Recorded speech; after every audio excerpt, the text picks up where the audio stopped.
If you ever wanted to start reselling and you think you can't because it's going to take a ton of money, this video is for you. I'm going to show you how you can build a successful reselling business like I learned from so many people. And of course, this is my opinion, but it's what worked for me and a lot of other people that I know. So this is going to be without hype, without shortcuts. It's just going to be straight and to the point. In this video, I'm going to break down exactly how to build a profitable reselling business with minimal money, avoid common mistakes, and work on what actually sells. So this is going to be honest, real reselling advice, no hype, no shortcuts. Part 1. The biggest myth. The biggest falsity, incorrect info in reselling is that everything sells eventually. Now tell me you haven't heard this a million times. I used to say it. Yeah, so everything really doesn't sell eventually. Even sometimes when I put things down to $4 that started at 80, they don't sell. So they're the wrong items. So everything does not sell eventually. It doesn't. I have items that have sat for years, as I've told you before, and that's money just sitting there. And I have a lot of that. Do you? Starting with low capital. When you don't have enough money to start, you're going to plan differently, but you can still do it. So these are my suggestions from me and what I've heard from others. Do not buy anything, even if you're new. Please, even more if you're new. Do not buy anything without checking the comps. Without getting onto eBay or wherever you choose, but eBay seems to be the best. And look under their solds, and you want to see how much things sold for and how many sold. Please learn how to do this and do it. Skip trendy items that you hope will sell. What ends up happening with that is if you don't have the exact thing that you need at the exact time, they're going to sit in your closet. Now, if you do learn those other things, then that's great because you're going to constantly be making money, but just buy what you need to. And that is it, because those trends are going to fade and those things aren't coming back for 3 or 4 years from what I've seen. When you're watching things in the beginning, focus on boring, consistent resellers. That's me. I'm boring and I'm consistent with my reselling.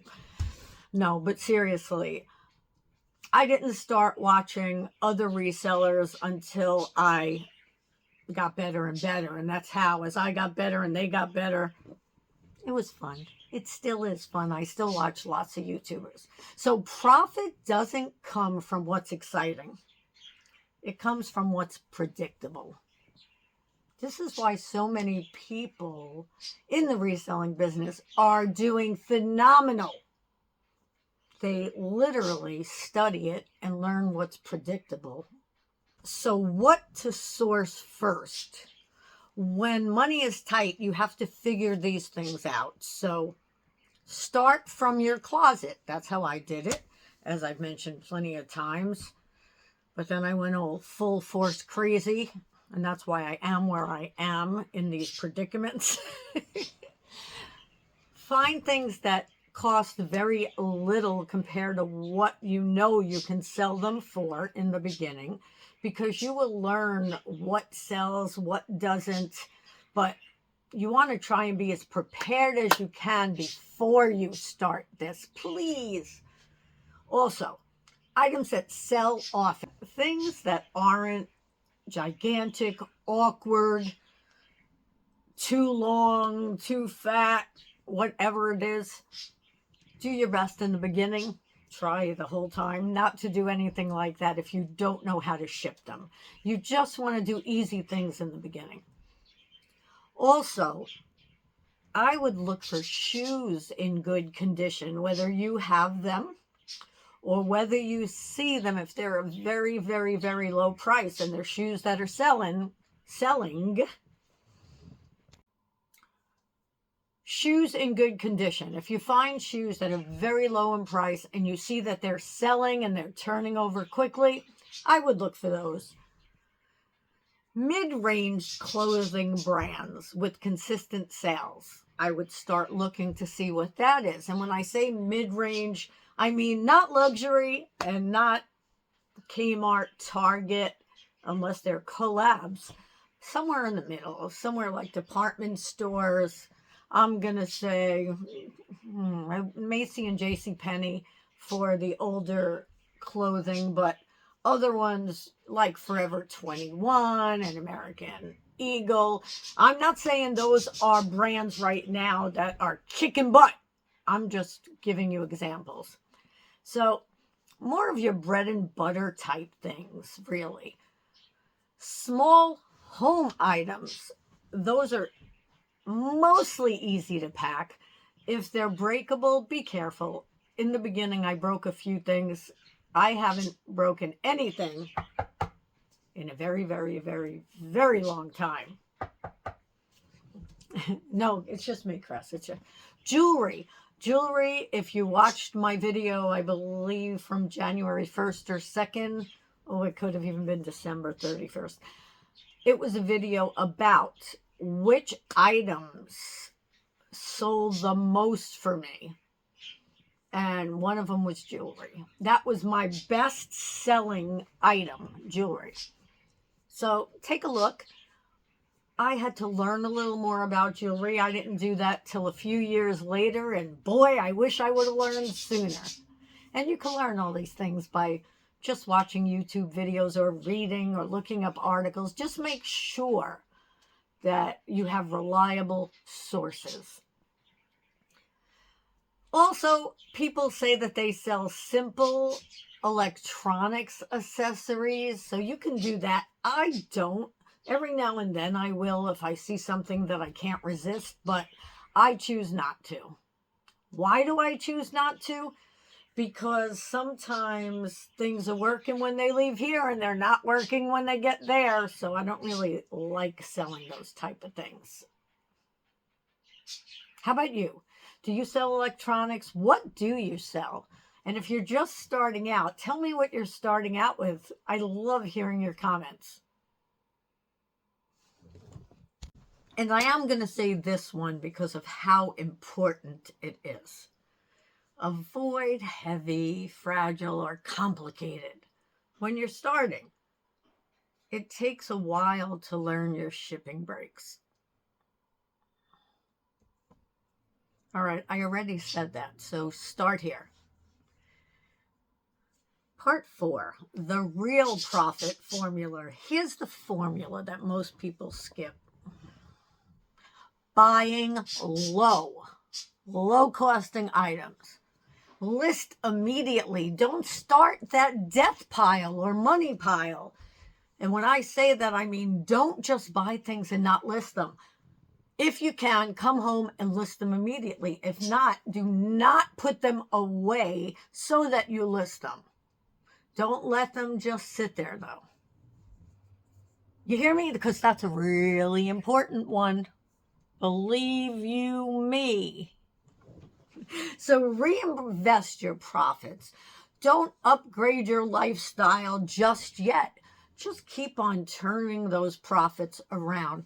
That's how some of the best resellers and best entrepreneurs make their fortunes. I'm not saying you're going to make a fortune on this. I'm just saying you can make some money.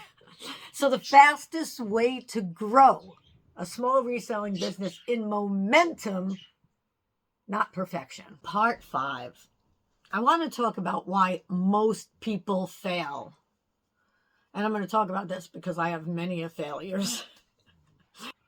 Most people don't fail because they didn't have enough money.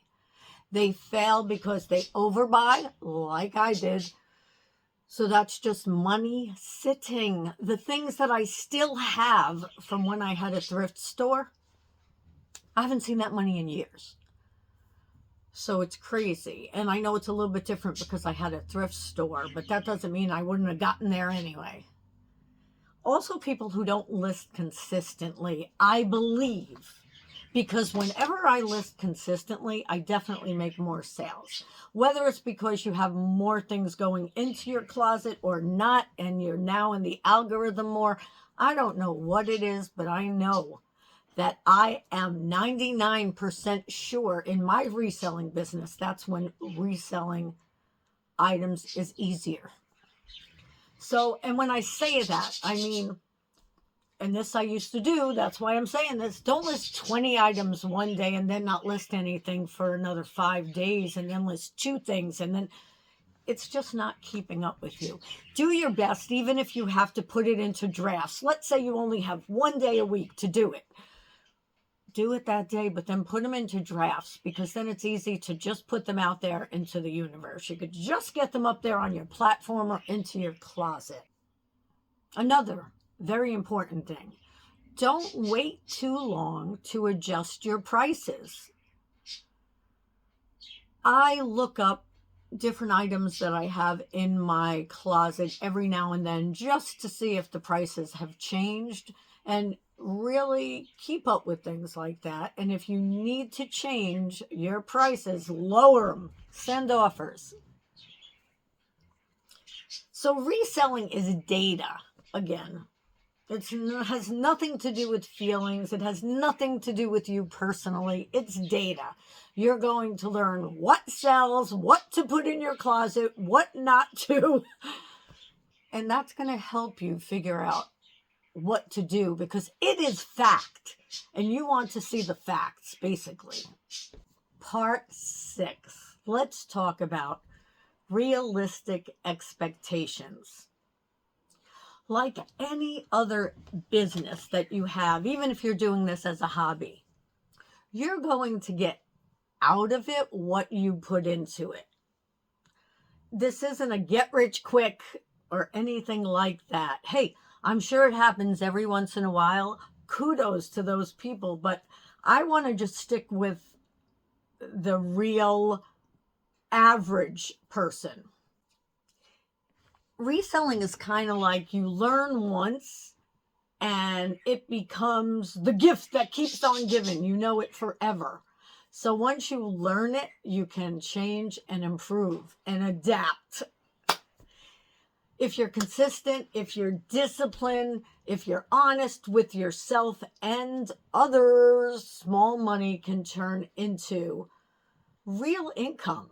Remember, you don't need more money. You just need to make better decisions. I'm putting this on you. I just want you to know that starting a reselling business doesn't have to cost you thousands of dollars. And you don't have to buy certain things in the beginning. I did all that. I bought a mannequin. I bought the background white thing. I bought so many different things. And you don't need all that. Just start out with what you have. Good luck. I'll see you soon. Well, if you watch me again, you'll see me.